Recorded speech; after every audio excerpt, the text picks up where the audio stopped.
Nice to see you. We're doing a fun one today. Quick one. Serious one. Welcome to the program. My name is Dean. As always, lovely that you're here. Brought to you by our friends at Cantork. Go to cantork.com for more information on how you can get a bolting, loosening, fatness, fastening solution in the hydraulic torque wrench industry. Colin will help you out. New website coming soon. And, of course, brought to you by our friends at Muse on the Mic podcast. Go and download the Muse on the Mic podcast. These are women that advocate for other women in the world's oldest profession. Very fun. You'll enjoy it. Go and see our friends at Muse at 1290 Finch Avenue West in Toronto. And I needed some help for this podcast. We're going to have an interesting conversation today. Charles Adler, who is one of my very close friends and who is a legend, a giant in the industry of broadcasting, put out something yesterday about Veterans Day. And it was this heartfelt 8 minutes that matter. Usually Charles has a wonderful podcast. It's called the Charles Adler Podcast. And usually he puts out these daily addendums to what he's thinking and what he wants to talk about in long form, 3-minute chunks called 3 minutes that matter. 8 minutes really matter to him. And we're going to lean into his 8 minutes, and we're going to talk about a couple of things that are difficult to talk about, but kind of state of the union, right? State of the union of how we perceive people, how we perceive ourselves, and what's really important as we have chaos that erupts around us, and how we fashion that information and how we manage on a day-to-day basis. Joining me now, please welcome my friend. Thank you. Your white hat is very different than the black hat. Usually you get the black hat, the black shirt. You're going white hat, black shirt. I'm confused. Yeah. There's no deep meaning to that. The black hat went into the laundry. Yeah. And didn't come out. So at all, like you lost it. I don't. It's somewhere. But you know how some people lose a sock. Like it doesn't matter how many socks they have. They're always losing the socks. bane of my existence. Yeah. By the way, is where you're yanking out your laundry and all. You've got like 4 pairs of socks minus one. Yeah. And you do that for 2-3 months, and you have 10 pairs of different socks, and you're like, I have no idea where this black hole of socks is, but I really would like to find it. So I put 3 hats into the laundry, and 2 have been retrieved, and I don't know where the black hat is, but eventually. Hats and socks, huh? They're all part of the same running routine. So for those who are finding deep meaning to yours truly wearing a white hat, I don't want to stop you.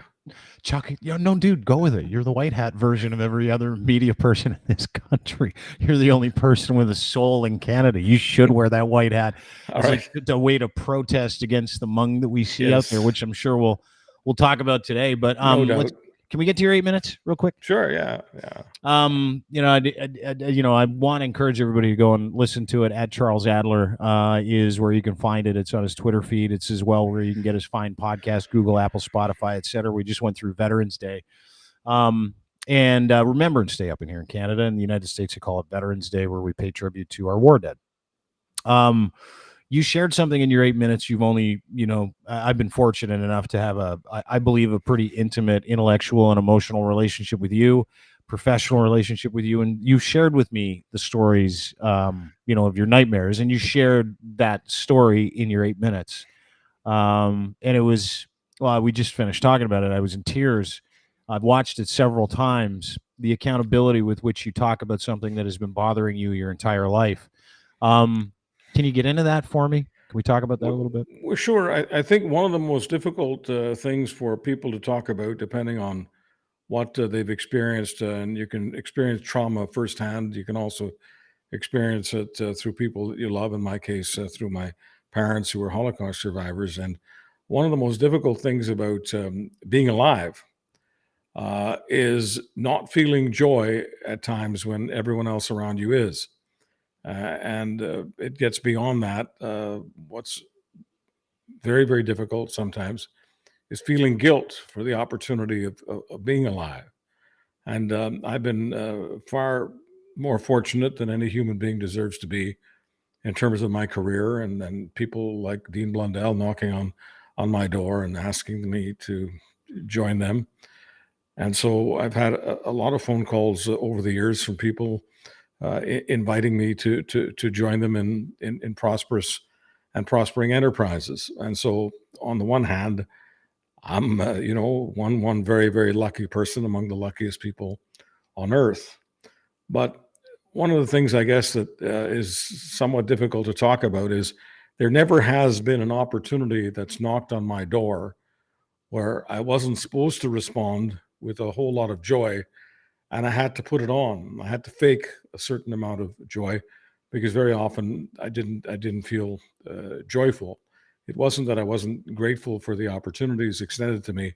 It's just that I've had trouble at times feeling guilty about having life itself because so many members of my extended family lost theirs, and both my parents suffered. My father has passed, so my mother is thankfully still with us, but both of them have suffered all their lives. Well, since 1944, with the survivor's guilt, and they didn't mean to pass it on, but stuff happens, and so sometimes when I feel guilty just for being alive, I respond inappropriately in terms of inside my own head to so-called good news. So-called good news, which is supposed to put a smile on my face, and I've learned over the years how to smile when I need to, brings about the opposite on the inside. So the dream was about a young man with a shovel in a military cemetery in France, digging a grave. But he wasn't digging a grave for his heroes. He was digging a grave for himself. This is a dream that you've had your whole life. In your 8 minutes, you said, since you've had life, it's a dream that you can remember. And I know you shared that with me, if I can, in a couple of conversations we've had. And you and I have a pretty unique relationship where we support each other and we talk about vulnerable things, how we feel, things we go through, different psychopathies, how we manage. And when you shared that dream with me, I thought about it in terms of like your whole life. You're 69 years old. Your whole life, you wake up with these dreams. What is that interpretation, and when did it start? You talk about survivor's guilt, being passed down to you. But where did that start, and how does it affect you still to this day? Well, it just started with being told in various conversations when I was very young by both my mother and my father, if they had been given a choice by Hitler to spare their mother's lives. In the case of my mother, it would have been other members of her family, specifically very, very young children who were nieces and nephews, babies. And if she could have given her life to spare theirs, she would have happily done that bargain. And my father told me that several times, and with him it was about his beloved mother, that he would have traded his life for his mother's. And so I guess it was the psyche is what it is. It's impossible for someone to hear that message and not internalize it. And so internally, I guess in my dreams, what I'm saying to myself is that I'd like to trade my life for those whose lives were extinguished, if I could. Is it been preventative in your life? And when I say preventative, I mean, I can't, you don't understand anybody until you walk a mile in their shoes, until they share like their most vulnerable moments with you, and I know what fear can do, right? Whether it's fear of failure or fear of surviving, and you talk about not having any joy, this kind of formless existence that you live. Are you still dealing with that preventative feeling where something good happens and you kind of, not revolt, but you turtle, or you go back into that dream that you don't deserve this life because you've been told that you shouldn't be here? Is that part of the equation for you, Charles? Sure. I mean, it affects me in different ways every day. One of the small ways it affects me is I don't suffer fools, and I don't suffer small talk very well. Yeah. And in all of the years of radio, I've experienced that. by the way, with you you. encounter you encounter certain bosses, program directors, producers, what have you, who almost force you to talk about whatever is hot today on Facebook. And if today on Facebook I'm supposed to get excited about whatever Taylor Swift is wearing, and do I prefer her in orange as opposed to blue? I end up not doing it. I can't even fake it. And it's not that I don't respect Taylor Swift. I don't respect her talent. I just don't. I don't do very well with the small talk that's extremely small. I have no trouble with the idea of interviewing Taylor Swift or anybody else, but I'm certainly not going to waste Taylor Swift's time asking her whether she prefers blue to orange, and if so, why so. Yeah, the idea that there are more important things at play here, right? And it's interesting, the timing of your 8 minutes and the story that you shared with us about your nightmare of standing in that French cemetery with a shovel in your hand, shoveling soil, and the interpretation of that and how long you've been dealing with that, obviously. But it also, leans into a lot of the chaos that we see on a daily basis, right? Like I wonder about, when I saw last night, and it's just a quick example. Last night, Justin Trudeau's out for dinner, right? He's at a restaurant in Vancouver, and he's surrounded by protesters, 250 of them, 100 police people, 100 policemen and women in the greater Vancouver area needed to be called just so he could leave dinner. Now, this is about the Israel-Gaza war. This is about, the narratives that are pushed on both sides. This is about feeding some kind of narrative, and listen, I'm not here to talk about the conflict. I'm not here to talk about the merits of any side anybody should take. I'm not here to do that. You're not going to be an armchair general like all those people media telling the Palestinians and the Israelis how to fight a war. Yeah. Hey, this is what's really important to Dean in Toronto about the Israel-Gaza conflict. No, I'm not that guy. But you watch it affect so many people, and you watch the chaos, and it manifests itself in you personally. You shared that story personally, right? But we're only told what we're told, and we form opinions and we live our lives according to those things. And sometimes it gets overwhelming, it becomes preventative. But those stories and those narratives that are told to us, whether they be familial or whether they be in the news. And I think in terms of the news that we get about the terrible things that are going on in the world, the genocide that's going on in the world, the wars and rumors of wars, culture wars, class wars, real wars, military wars, we are taught to respond. I'm watching public responses and your private response, and you can only control what you can control. But what do you make of what people are being told about history or new history, about what we're supposed to believe and what we're not today? Because that's where I get stuck. That's where my wheels turn with stuff like Israel, Gaza. It's like, I'm not going to believe certain people from certain outlets, or I'm not going to believe certain narratives. I need to find those things out for myself because of the emotional response it brings out in me, right? Because my concern is for innocent people. It's for human beings. Yeah. It's not for industrial complexes or the military. It just isn't.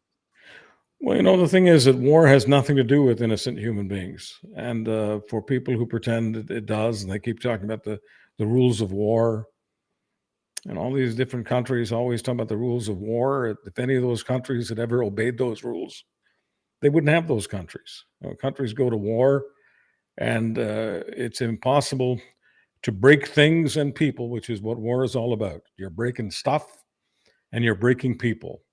And it's impossible to do that without killing innocent people. So am I a warmonger?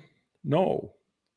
But am I someone who understands that when your country has been attacked, in whichever way, I'm not going to get into all the graphic detail of what happened on October 7th. I'm going to presume that anyone listening to this knows. I'm not going to get into all the specifics.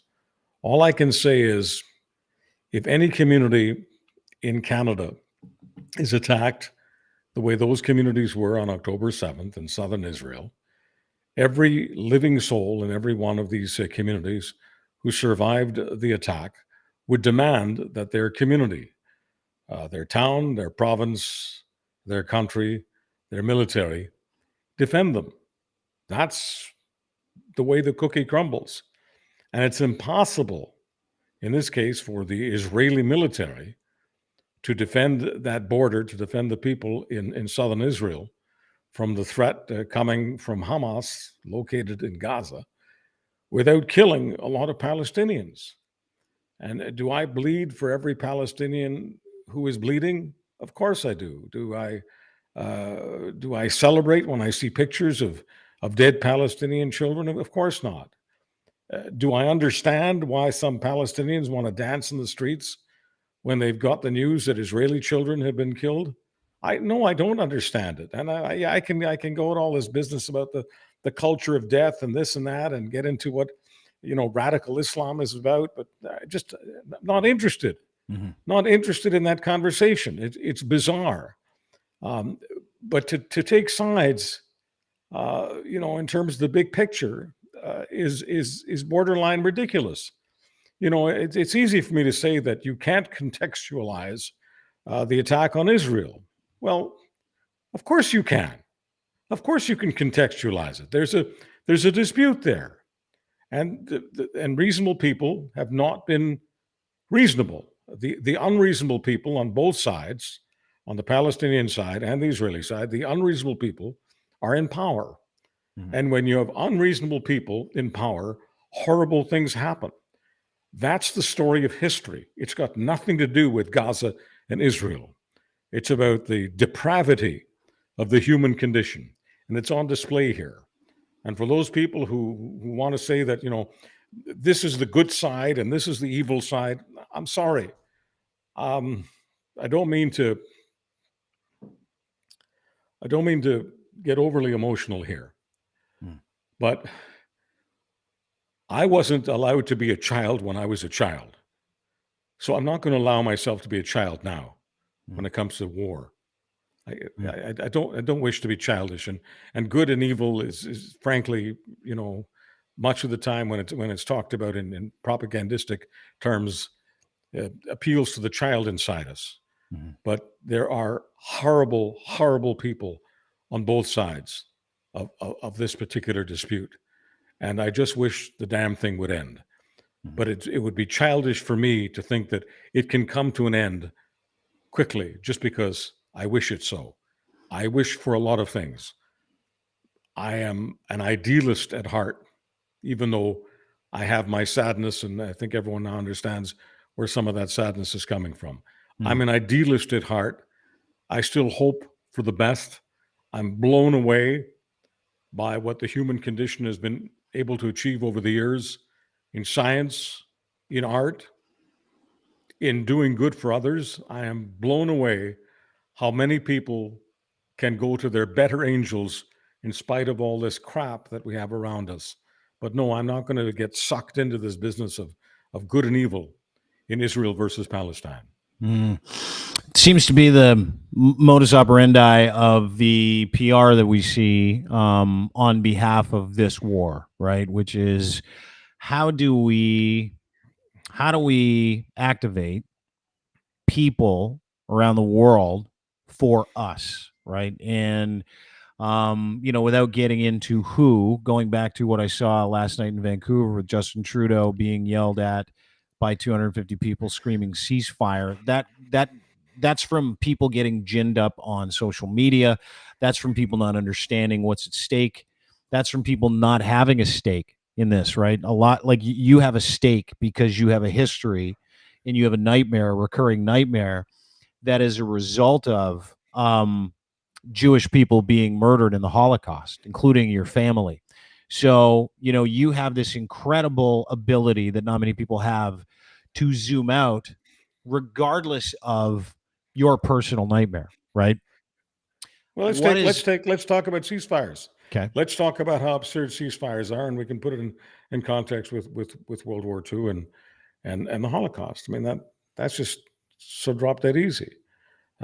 You had Canadians and Brits and Americans and some others, but those are the three major players, the US, the UK, Canada. D-Day, one of the most important days in the history of civilization. It was one of those days where the world, the civilized world, the world that wanted to fight fascism, got the message that not only did we have the fight in us, we were going to take it to the Nazis, and we took it to them on D-Day. We took it to the beaches of France, the country where the cemetery is of my nightmares. I just want to say that while I have had that recurring nightmare, it was in a French military cemetery, which is where my heroes are. Without my heroes, most of whom are buried in France, without the fight they gave the Nazis on D-Day and other days, I would not be alive. So I don't want to try to turn a nightmare into something positive, but I just want to give context to the nightmare. So here it is. If Eisenhower, the leader of D-Day, the U.S. general, if Eisenhower and his British and Canadian counterparts had decided 3 or 4 weeks after D-Day to have a ceasefire,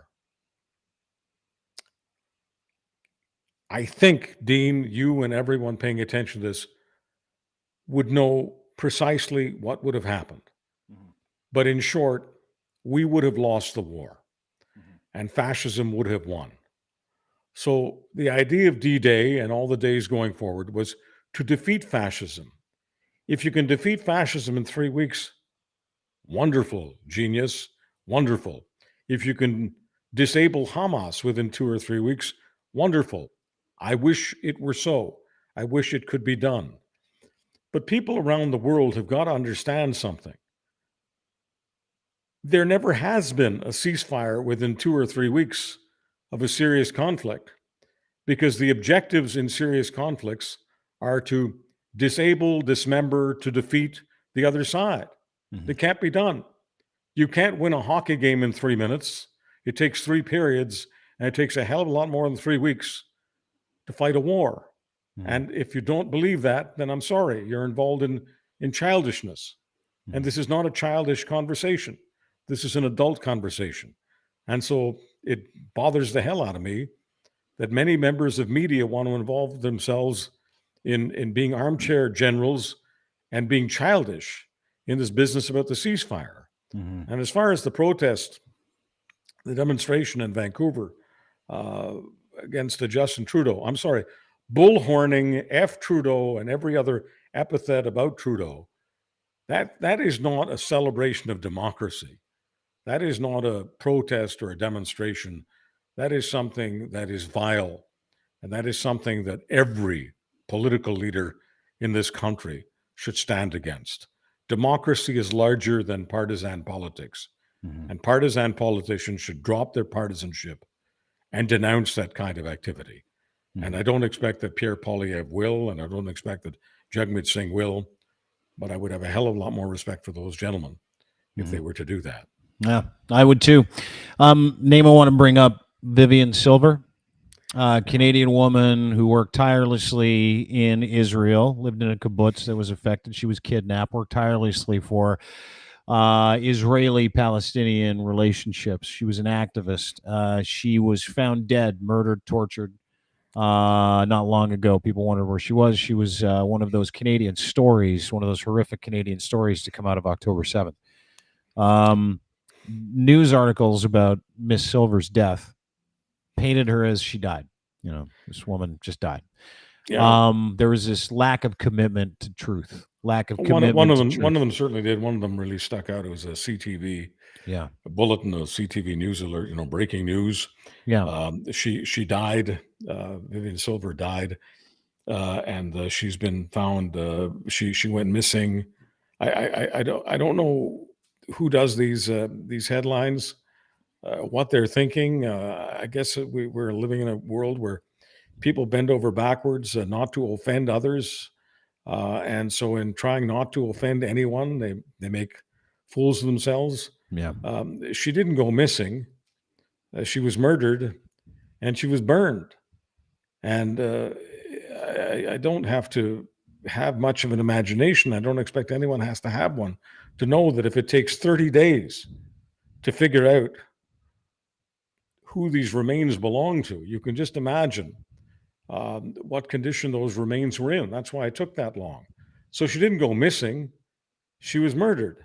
Yeah. And what was missing was confirmation. So the headline is drop dead simple. And if this offends someone, I'm sorry. I've got to tell them to grow up. The headline is really simple. Breaking news, confirmation of Vivian Silver's death has been discovered in Israel. Forensic analysts have discovered that the remains of one Vivian Silver have been discovered in her home in Israel. That's the headline. We nobody knew where she was, and now we know she was murdered by Hamas, and they did to her what they did to many others. They burned her. I don't know whether they burned her alive or whether they waited for her to die, because they did both. That's what some terrorist organizations do, like ISIS, like Hamas. I'm not trying to engender hate here. I'm just trying to tell the truth. And if telling the truth is no longer interesting for people, if they'd rather just have fantasies, that's fine. But that's not the role that I'm going to play. I'm no more interested in creating fantasies than I am in indulging in small talk about what color shorts Taylor Swift is wearing. Blue or red, I believe, was the or orange, I think, was the thing.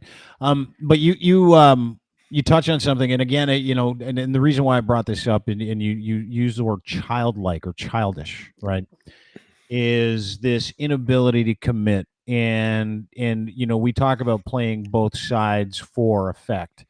I have seen nothing but in the news. I have seen nothing but people, news outlets, organizations take the easy way out, and that was a tremendous example of that childishness, right? Not to pivot, because this is a serious subject. Same thing with the convoy, same thing with COVID, same thing with anything to do with any level of commitment to the right thing that really, really matters in the moment. We seem to, the media in this country, and I'm not going to get into it and get pejorative about an entire industry, which I don't like, but I've been embarrassed, over the past, I would say 3-4 years, to have been a member of mainstream or traditional media. And when I read that headline about Vivian Silver, and it had nothing to do with anything anybody posted, like, hey, at least commit to the idea that she was tortured and murdered, at least tell the truth about it instead of trying to wash this.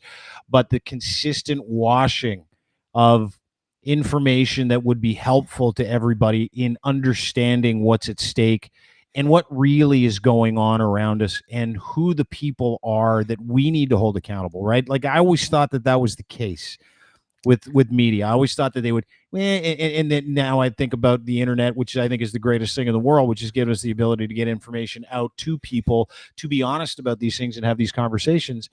But I find that, as disingenuous as these headlines are, they're disingenuous for a reason.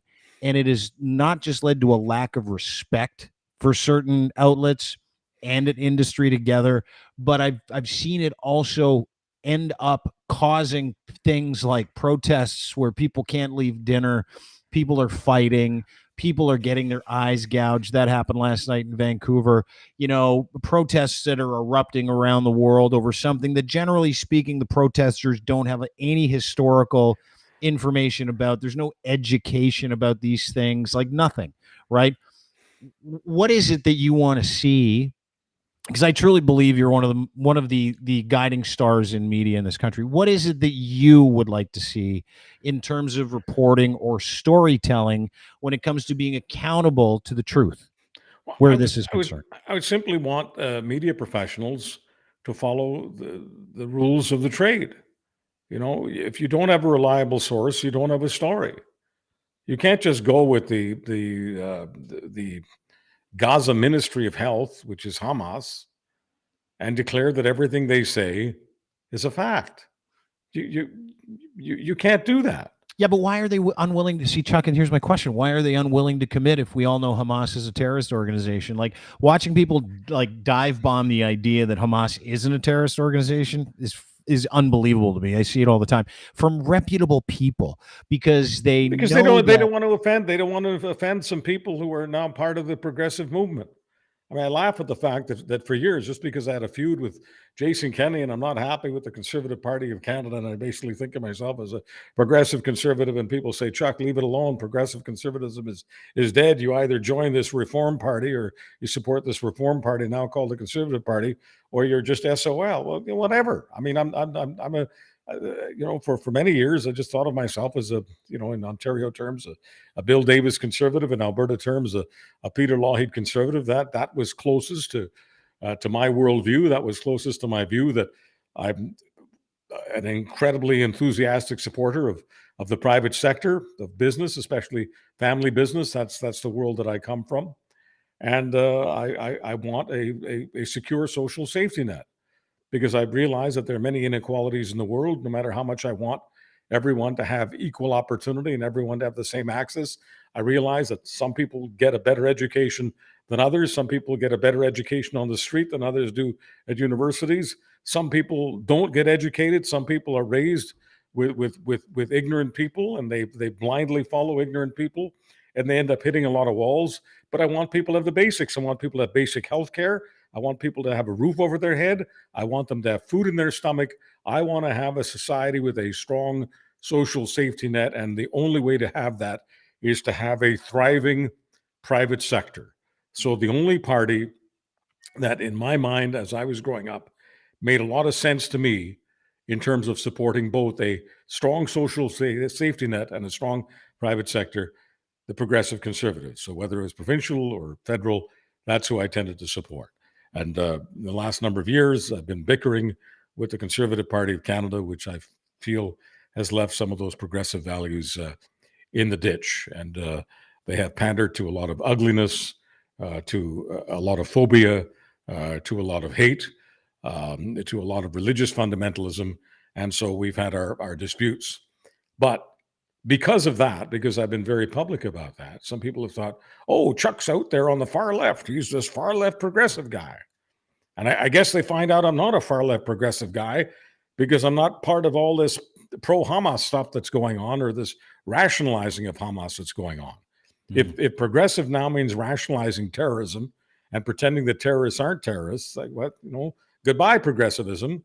I was never a member in the first place. But for those people who wanted to misplace me in your barracks, I never went into those barracks. I was never a soldier for far left progressivism. And no, I don't think of progressive conservatism as far left progressivism. For those people who are out there on the far right, it goes, Chuck's BSing this. No difference between progressive conservatism and the stuff that he's talking about. Yeah, and you know what? It's it's sort of like a chicken soup, right? Like when it comes to how I feel or how you feel, according to convictions and nightmares you have, according to things that you see. I zoom out on this issue, and when I zoom out on this issue, I zoom out at my own risk. I think a lot of people do. They're like, oh, you got to stand for something. And one of the things that I stand for in this is proper information getting to the people who are the most misinformed, right?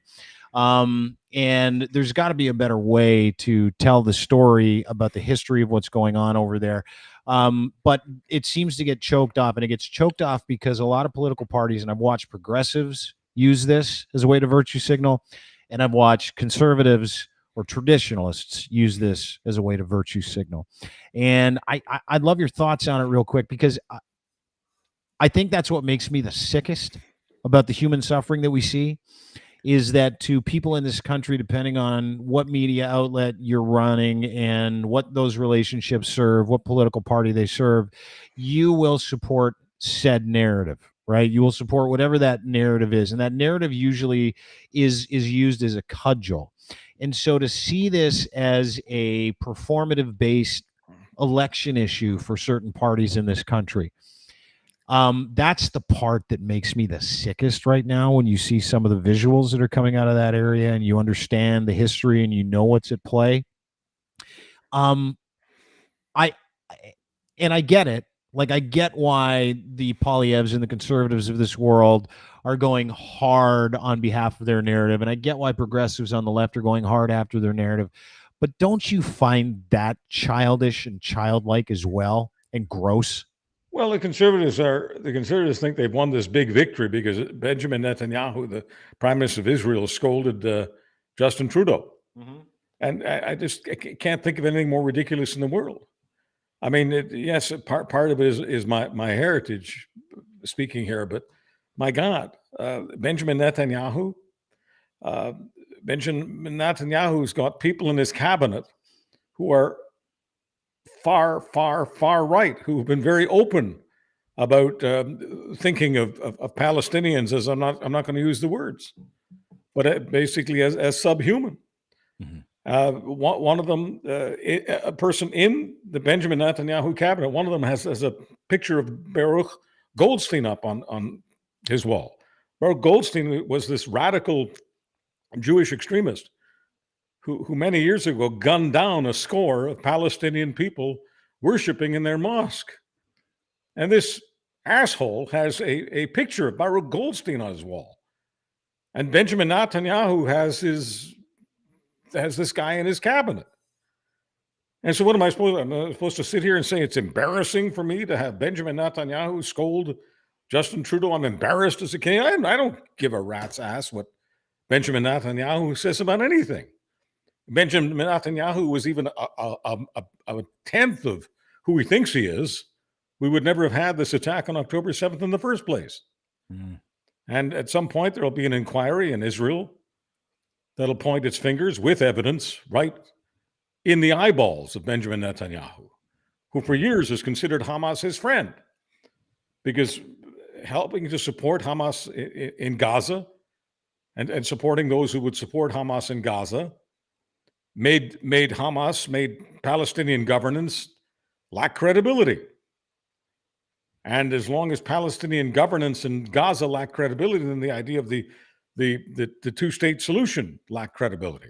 The idea of a Palestinian state and an Israeli state, which is what I support and what I think most decent people do support. Most people support both the Jews and the Palestinians having homelands. I mean, my homeland is Canada. When people ask me in this conflict who I support, I support Canada. The most important document in my life is my Canadian passport. And Canada is the Adler family promised land. This is where we fled from authoritarianism. This is the country that accepted us. My entire career, my entire life is a thank you card to Canada. So no, I don't have any trouble picking sides. I pick Canada. Yeah, you see so many people give that away, right? As an immigrant to Canada, which I am. You know, I put out a tweet the other day that basically said, is anybody else bothered by the fact that a conflict on the other side of the world prevents people from feeding their families and getting to the train station on time on this side of our world? You know, and are we upset that Abrahamic faiths are allowed to go out and fight each other on the streets over a conflict that's happening on the other side of the world? And I know that that's a really, as the kids would say, Chuck, a based way of looking at it, right? Like, I know that that's how they look. And I've had conversations with people on this podcast about that being a based perspective. But to your point, in wrapping this up and bringing it all the way back around, to me, it sounds like, you know, your perspective, which is a human perspective, comes from something that is either hardened someone's position on whether or not Israel, you know, is entitled to do whatever they want, because, you know, never forget, or it's given you the opportunity to see what happens to marginalized people, what happens to entire cultures when barbarism is allowed to happen, right? And I find that fascinating about you, is that you have this innate ability to look at, you know, the pain and the suffering that is being visited on and has been visited on Jewish people on October 7th, and is currently being visited on people who are being told that they are subhuman by another country. And I mean, listen, it goes both ways. It's like that Spider-Man thing, right? The old meme where they're pointing at each other. It's like, no, we're marginalized. No, we're marginalized. All these other things. But your dreams and your nightmares give you sympathy, you know, it seems like, for the human suffering because you've lived it? I think that those of us who are human beings with Canadian citizenship are some of the luckiest people on earth. And by the way, Dean, I'm not crazy about this when the World Soccer Tournament is on. So it's not about war. Call me nuts. I don't get off on seeing foreign flags flown in my country. Me neither. This is Canada. If people want to fly the Canadian flag, God bless them. Fly it every day. Fly it 24/7. Fly it on your car. Fly it on your home. It doesn't matter to me. But when I see foreign flags, which are flown, especially which are displayed in Canada to provoke the other side, um, I I get very sad. Yeah. We are a great country, and all great countries have fragility. All great country have vulnerabilities. If we tear ourselves apart by supporting various other countries and not taking care of our own and not paying attention to our own, which requires unity. And unity, national unity, is a plant that needs to be watered regularly. I really want us to spend more time watering Canadian national unity and less time playing the role of armchair general in foreign conflicts. Mm. Charles Adler's podcast is available anywhere you get your fine podcasts: Google, Apple, Spotify. You can also go and download it at Crier Media, which is our YouTube channel. Rate and subscribe there as well. I highly encourage everybody to follow Charles on Twitter at Charles Adler. You'll be able to get his 8 minutes that matter, and you can see where Charles is coming from, and you can see why he's arrived at an enlightened perspective. You can see a journalist and a thought leader that isn't compromised by emotion, but the emotion he displays is for the human suffering, and he lives it every day. It is in his nightmares, it is in his words, it is in the way that you live your life. And I'll tell you something, I have never ever, and I know this to be true today, I've never had an opportunity to learn from someone like you, to be coached from someone like you, to have had the experience that I've had with you over the past 5-6 months, where my better angels speak to me through you and your words, and you are our conscience. You're my conscience when it comes to being able to understand what's really important when we talk about really important things. And you always bring it back to that one thing, which is, the human being, not the culture, not the message, but the human being, and the education of said people to understand what's at stake, right? And this isn't a joke. Where we're at today is not a joke. It seems to be a joke. It seems to be clickbait. It seems to be a means to an end for some people when it comes to narratives or proving a point. But the visuals that I've seen, the suffering that we see, the wars that we've seen, what's at stake here culturally is one thing. But when it comes to the suffering that we see on a daily basis and how to talk about those things with an accountable perspective, I couldn't be more proud to work with you.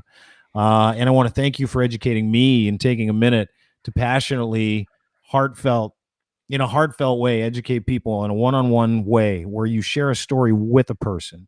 You're not trying to camp for change. You're not trying to stump for anybody. And I think, again, that's one of the most, and I hate, ending the podcast by blowing a ton of sunshine, but I mean every word that I say. And I think you know that.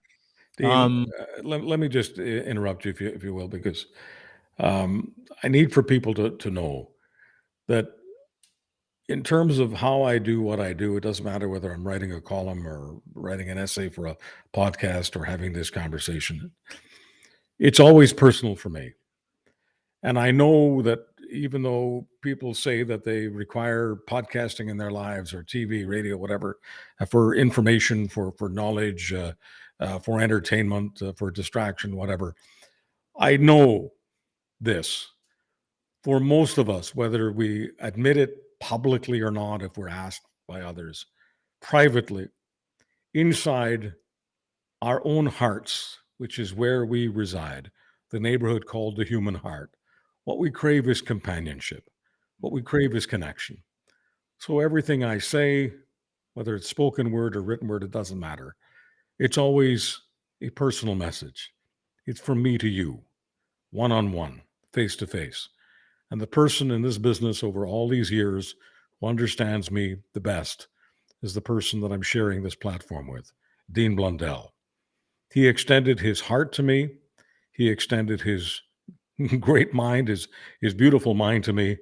And I just couldn't be more proud to be with someone who really gets that this is all about a minute to minute personal connection with the most important person in our lives, and that's you. Thank you, sir.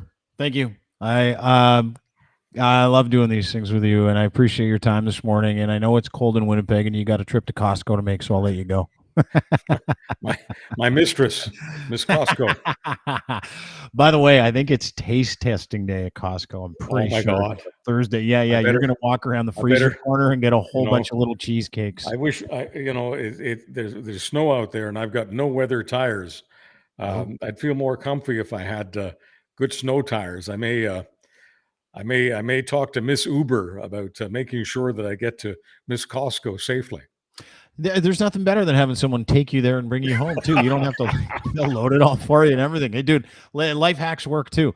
But you have a great day, and thank you very much for your time. I encourage everybody to go watch your 8 minutes that matter at Charles Adler on Twitter. Please give this man a follow, download, subscribe to his podcast, and you and I will chat later today, brother. Great to chat with you again. Thanks for your time. Thank you, Dean. Thanks a lot. All right, we'll talk to you soon. Charles Adler, ladies and gentlemen. Stick that in your pipe and smoke it. You know, I don't know a lot. I only know what I'm open to learning. And that seems to be maybe one of our biggest issues, right? And there are people in this world that have walked, if I've walked 10,000 miles, there are people like Chuck who've walked 20, maybe 25. And on those extra 10 to 15,000 steps that Mr. Adler and people like him that have taken, they've arrived at certain conclusions.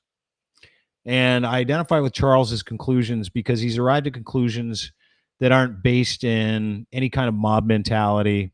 They're based in critical thought.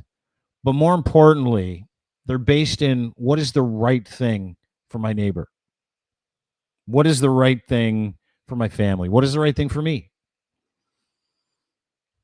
And not a lot of people do that. We adopt other people's perspectives. We adopt ideologies. We adopt religions. We adopt political parties. And then we try and fit in these things groups that we join, and we try to espouse their views as opposed to your own. Mr. Adler has spent a lifetime communicating for himself. But like everybody else in mainstream media, now has an opportunity to communicate about the things that mean the most to him. And what was true yesterday might not be true today. It's one of the most important phrases you can hang on to as you get older. And why it's important is you can change your mind, you can change your attitude. And I don't think Charles has ever changed those things.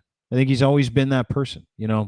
There are people like us that have done work in certain industries, specifically in the media industry, which I am down on, obviously, and we talk about it from time to time. There are people like us that have done jobs on behalf of other people. Now we have an opportunity to do jobs on behalf of ourselves, to communicate what we believe is important. And I think what Charles believes is important doesn't sit in a who you vote for, doesn't sit with the political party, doesn't sit with any institutional ideology. It sits with your life experiences in what is best for the republic that you live in. How do you make the world a little bit better for everybody around you where you are? And that's just through conversations. That's through vulnerability, right? And the 8 minutes that matter that he put out yesterday about veterans, about his nightmares, is that vulnerable piece that a lot of people don't think that you can verbalize today publicly. Like, we don't think that we can talk about the things that we struggle with, but it's in those struggles that people find each other, right? I identify with the human condition, and that human condition is right now confusion. A lot of people are confused about what they believe, what's right for them, which might not be right for somebody else, but what's right to them is more important than that, right? That's a lie. That's a lie. That's selfish. What's bad for the bee is bad for the hive. And I believe that. And when we have people that are being bad to themselves, hurting other people, whether it be with information, we've got literal institutions trying to hurt other people with information, trying to lie to each other, trying to lie to you about what the truth is, or about what you should believe, or about why you should believe it. Because don't we share common values? Don't we share those things? No, we don't. No, we don't. And we get caught up in their rhetoric. And then we join the mob. Then we put flags that belong to other countries on the end of broomsticks, and then we march down the street, and we prevent Jimmy from getting home to his family, and we prevent Ahmed from getting home to his family, and we stop traffic because we feel like these warriors. We're not. We're just people that have bad information. We're people that think that we can affect change for our culture because of what we believe or this emotion that we feel. Emotions are liars. And I believe that to be true too. I believe that when you respond in anger to something, when you respond in anger to another human being over an issue that happens 20,000 miles away, I believe that you don't have perspective. I believe that you are unwell. And I am with Chuck on that. Hey, man, you want to fly the flag of another country in our country? And you want to try to upset people who came here for a better life, people who are just trying to get to work, people who are just doing their jobs. I believe that that is wrong. I believe it's bad. I believe it is an operation. I believe that it is PR. I believe that we have terrible men and women, in most cases just men, terrible authoritarian values that run certain countries and militaries. I believe those things. And I believe they use Abrahamic faith and religion and to hide behind it like a shield and to use it like a sword. And that's what I think we're seeing. And I think anybody that has the ability to reason, anybody that understands the history of conflict in that area or any area of the world, can have empathy, but just for the human suffering, not for the people trying to drive a result, not for countries that say, hey, I stand with this geographic piece of land. I stand for this flag. I don't stand for any of that shit. I stand for none of it. I stand for common sense. I stand for accountable information. And I stand for not hurting other people, hurting other cultures, doing the wrong thing, because you stand to benefit. One person, one group, one culture stands to benefit. So we kill each other. We show up to Young Dundas Square with these broomsticks and flags. We get in fights and we tell each other that you're pejorative names. Let's just say that. And we tag each other and we tell each other that, oh, that person's this, so they're vermin. Or that person's this, they're a colonizer, they're a settler, or they're a terrorist. You don't know those things. You're just taught those things. Like racism is taught, which it is. So think for yourself today a little bit, right? Critical thought. Read a little bit more. Talk to other people. Talk to people that know something about conflict or culture. Talk to people who understand a variety of different positions on religion, government, wars, geopolitical stuff. I mean, information is there. All you have to do is go and look it up. All you have to do is actually read. And everything I read tells me that we are wrong, man.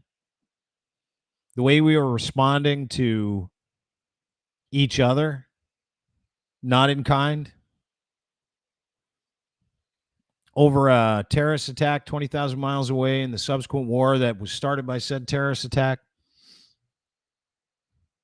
Everybody's trying to drive their own result. Everybody virtue signals. That's the sickest part of this whole thing to me, right? It really, really is. Watching politics and media intersect with human suffering and try and make money from it. Try and make hay around it. Try and get more clicks, more followers, more donations because of it. Support us because we support this group. So give us money and then we'll continue to support that group. Man, oh man, oh man, oh man, oh man. It's awfully frustrating. Because we're better than this. At least I am. I know Charles is. So I challenge you to be. I really do. Have a great day. Thanks for being part of the show. Really appreciate it. Don't forget, you can get everything you do at Crier Media, crier.co. That's where you can find Charles Adler. Please go rate, subscribe, and download his podcast today. He is the conscience and the voice of what media should be in this country. And if you ask me, in North America, what about the human beings? What about the people who really suffer? Go and listen to Charles. Go and download him. Get a whole bunch of his common sense in your life and do it today. Also want to thank our friends and partners at CanTorque, makers of fine torque wrenches, loosening and fastening solutions in heavy machinery industries like nuclear industry, railroad industry, et cetera, et cetera. Call into my friend. He's got a brand new website that's coming very soon, so you can go and check it out.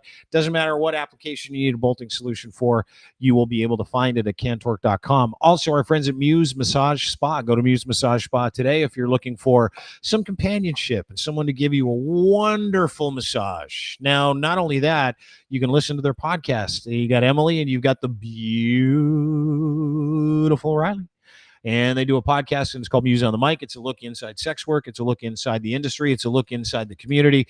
They are advocates. They are entrepreneurs. They are incredibly bright, very well-educated young ladies who deliver an incredible podcast with some incredible stories. You can go to their Patreon, Muse on the Mic on Patreon. Go and download it anywhere you get your fine podcasts. You can also go to Crier Media, crier.co, go to the podcast section, find Muse on the Mic, and go and visit my friends at Muse as well, 1290 Finch Avenue West in beautiful Toronto, Ontario. Again, Muse on the Mic, the podcast, musemassage.spa.com, and go and visit my friends, Emily and Riley, and their bevy of wonderful ladies at 1290 Finch Avenue West. In Toronto. Have a wonderful day, everybody. Appreciate you being part of the show. We'll be back tomorrow. Lock and Cross will join me, and we'll go for it again then. Bye.